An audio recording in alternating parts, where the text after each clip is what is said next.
کسی نے مسئلہ پوچھا ہے لڑکی اگر بالغ ہو تو اس کی رضامندی کی بنا اس کی شادی طے کر دینا جائز ہے؟ نیز اسلام میں کفو کی کیا اہمیت ہے؟ رشتے طے کرتے وقت والدین کو لڑکے کی عمر کا کس قدر لحاظ رکھنا چاہیے؟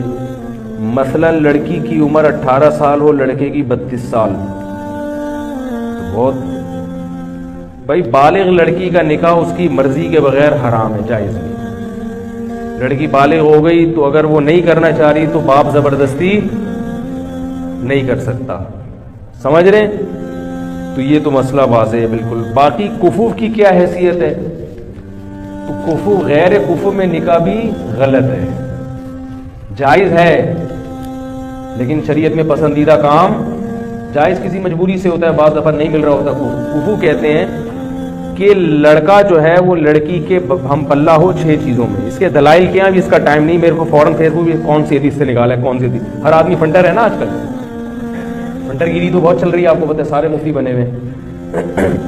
تو ہم پلہ میں جو نکاح ہوگا، ہم پلہ میں نکاح، حضرت زینب کا نکاح نبی صلی اللہ علیہ وسلم نے حضرت زید بن حارثہ سے کیا، مگر وہ نکاح کامیاب نہیں ہوا۔ اسی بنا پر فقہاء نے مسائل، اور اس پر چاروں ائمہ کا اتفاق ہے کہ باپ کے لیے یہ غلط ہے کہ وہ اپنی بیٹی کا نکاح غیر کفو میں کر دے، کیونکہ عورت شوہر کے ماتحت ہوتی ہے، اور جس کے ماتحت ہوتی ہے تو اس کا آپ سے درجے میں اونچا ہونا، آپ کبھی بھی ذہنی طور پر اپنے سر کا تاج کسی ایسے کو نہیں بناؤ گے جو آپ سے کمتر ہو بھائی، تاکہ وہ اس کو برتری کا احساس ہونا کہ میرا میاں ماشاءاللہ دیکھنے میں کیا لگ رہا ہے، میاں لگ رہا ہے، ہاں میں اس کی اطاعت کروں گی۔ اگر آپ نے اس سے کمتر میں ایک بریگیڈیئر کی بیٹی ہے اور اس کی شادی ہو جائے بالکل بیچارے ایک لو لیول آدمی سے، ہے وہ بھی مسلمان، جنت میں جائے گا، لیکن یہ جوڑا آپس میں چلے گا نہیں۔ یہ اسلام دین فطرت ہے نا، وہی بات کرے گا جو ایک فطرت کے موافق ہو، جوڑا چلے گا نہیں آپس میں۔ تو فقہاء نے 6 چیزیں بیان کی ہیں کہ ان 6 چیزوں میں آپ کو جوڑ دیکھنا پڑے گا۔ مرد کے لیے نہیں ہے یہ، مرد تو اپنے سے کمتر میں نکاح کرے، الٹا ہو رہا ہے معاملہ، لڑکا دیکھ رہا ہے کہ لڑکی میں یہ 6 چیزیں ہیں یا نہیں ہیں۔ بھائی آپ کو تو اجازت دی ہے کہ آپ کمتر سے بھی کر سکتے ہیں، لڑکی کو کہا ہے کہ جب اس کی شادی ہوگی تو بندہ اس کے پیرالل ہونا چاہیے یا اس سے اونچا ہونا چاہیے۔ جب بندہ اونچا ہوگا تو عورت مرتبے میں مرد سے کم درجے کی ہوگی کہ نہیں ہوگی؟ پھر نکاح کامیاب چلے گا، کیونکہ مرد کا جب اونچا مقام ہے تو پھر ہونا چاہیے نا اس کا اونچا مقام۔ تو اب اس میں 6 چیزیں ہیں، اس میں ایک خاندان ہے، نسب بھی دیکھا جاتا ہے اس میں، کیونکہ جو کوالٹیز ہیں نا وہ خاندانوں سے آتی ہیں۔ یہ جو لوگ کہتے ہیں نا خاندان بندہ بھی کچھ نہیں ہوتا ہے، میں یہ نہیں کہہ رہا غیر خاندان میں نہ کریں، غیر خاندان میں تو بالکل کرنی چاہیے شادی، اگر جوڑ کا رشتہ مل رہا ہے۔ کمتر خاندان میں نہ کریں۔ کمتر کا مطلب کیا ہوتا ہے؟ بعض خاندان حرکتوں میں مشہور ہوتے ہیں، نیچ حرکتوں کی وجہ سے، یہ مطلب نہیں کہ ان میں ہر آدمی نیچ ہوتا ہے، لیکن بعض خاندان ایسے ہوتے ہیں کہ وہ حرکتوں میں کیا ہوتے ہیں، بولو نا یار، مشہور ہوتا ہے کہ یہ کوئی اچھی فیملی نہیں، ان کے تمیز والے لوگ نہیں ہیں، یہ صحیح ہے نا۔ ان میں بعض لوگ اچھے بھی نکل آتے ہیں، اس لیے کہہ رہا ہوں کہ اگر کوئی نیچ اچھے خاندان کا نہیں ہے تو اس کا مطلب نہیں کہ ہر آدمی برا ہے، لیکن بعض خاندانوں کی کوالٹیز ایسی ہوتی ہیں بندے کو پتہ چلا ہے بندہ خاندانی نہیں ہے، تو اس میں خاندان دیکھنا ہے۔ دوسرا اس کا پیشہ دیکھنا ہے، لڑکی بہت اونچے خاندان یعنی پیشے والی کی بیٹی ہے، مثال کے طور پر بہت بڑے آدمی کی بیٹی ہے، تو آپ اس کی شادی بالکل کسی لو لیول آدمی سے کر رہے ہیں، تو یہ جوڑ کا رشتہ نہیں چلے گی، سمجھ رہے ہو؟ اسی طرح بہت ذہین لڑکی، اس کی شادی کسی مکھنچو سے کر رہے ہیں، اب وہ عورت کہے گی میں اپنے میاں سے زیادہ سمجھدار ہوں، اور یہ سال کم وقت کو پتہ ہی نہیں کچھ، وہ بات کرتا ہے تو آدمی کہتا ہے یار تم چپ ہی رہتے تو اچھا تھا۔ اس کو کیا کہتے ہیں؟ مکھنچو۔ بالکل یہ نہیں کہ تھوڑا بہت فرق تو چلتا ہے، بالکل ہی باولا سا ہے، بہت ہی باولا ٹائپ کا آدمی ہے، تو ذہین لڑکی کا گزارا ایسے باولے کے ساتھ نہیں ہوتا۔ اسی طرح مال دولت میں بھی، دولت کا مطلب وہ نہیں ہے جو آپ سمجھ رہے ہیں، ہمارے یہاں دولت کا مطلب بینک بیلنس زیادہ ہو، اس کو نہیں دیکھتی شریعت، کیونکہ پیسہ آنے جانے والی چیز ہے۔ دولت کا مطلب یہ ہے کہ وہ اتنا مہر دینے پر قدرت رکھتا ہو جتنا مہر اس خاندان میں لڑکی کا ہوتا ہے۔ باقی شریعت اس کے علاوہ دولت کو اس لیے دیکھتی کہ دولت آنے جانے والی چیز ہے، پنجابی کہتے ہیں آنے جانے والی چیز ہے، کیونکہ آپ غریب ہیں، کل پیسے آ سکتے ہیں، آج پیسہ ہے تو کتنے لوگ ہیں شادی کی تو پیسہ تھا، تھوڑے دن بعد کیا ہو گئے، غریب ہو گئے. تو اس وقت دیکھا جائے گا کہ آپ اتنا مہر پے کر سکتے ہیں. باقی اگر دونوں ہاتھ دونوں پاؤں سلامت ہیں تو شریعت آپ کو دولت مند مانتی ہے، کیونکہ آپ کما سکتے ہیں. تو یہ چیز ہے. اور اسلام دیکھا جاتا ہے، اسی طرح دینداری دیکھی جاتی ہے. دینداری کا مطلب کہ اگر لڑکی دیندار ہے اور لڑکا کسی کبیرہ علانیہ گناہ میں مبتلا ہے تو وہ بھی اس لڑکی کے جوڑ کا نہیں ہے، کیونکہ یہ میچنگ کی شادی لڑکا تو عیسائی لڑکی سے بھی کر سکتا ہے کیونکہ وہ کمتر ہے نا، ماتحت ہوگی اس کے.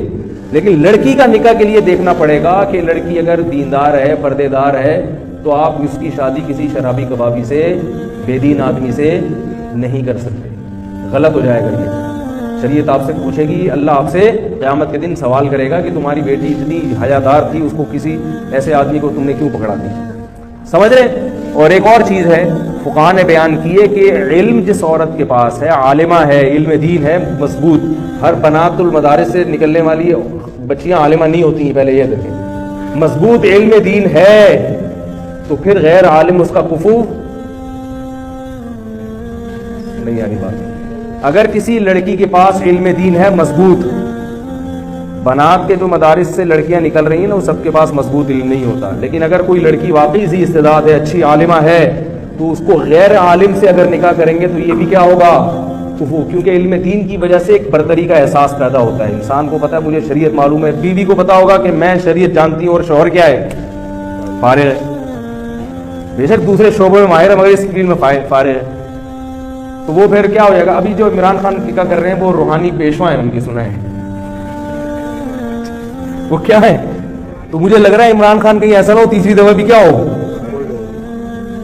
تیسری دفعہ بھی پھر لوگ کہیں گے یار آپ اس معاملے میں عمران خان کا دفاع کر رہے ہیں، وہ تو طلاقوں پہ طلاقیں دیے جا رہے ہیں.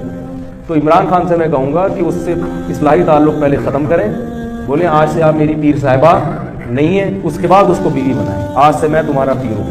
دم کون کرے گا؟ تو اپنی بیگم سے کہے کہ اگر تم پہ جن چڑیل بھوت آیا یا محل نے تو دم کون کرے گا؟ ہم کرے گا. یا مولانا فضل الرحمان صاحب سے کروا لیں گے. لیکن اب تم ہم پہ دم، یہ جی بات ہے شوہر پہ جن آ رہا ہے، بیوی دم کر رہی ہے، عجیب سا ہو جائے گا نا. تو کہیں ایسا نہ ہو دوبارہ طلاق ہو جائے. اس لیے میں تھوڑا سا پی ٹی آئی والوں کو مشورہ دے رہا ہوں، عمران خان سے بولیں آپ نکاح ضرور کریں، بہت اچھی بات ہے، نکاح سے کوئی نہیں روکے گا آپ کو. لیکن آپ اگر وہ روحانی پیشوا ہیں آپ کی تو یہ روحانی تعلق ان سے کیا کرو، ختم کرو. روحانی تعلق نہیں چلے گا، دم ہم کرے گا. تو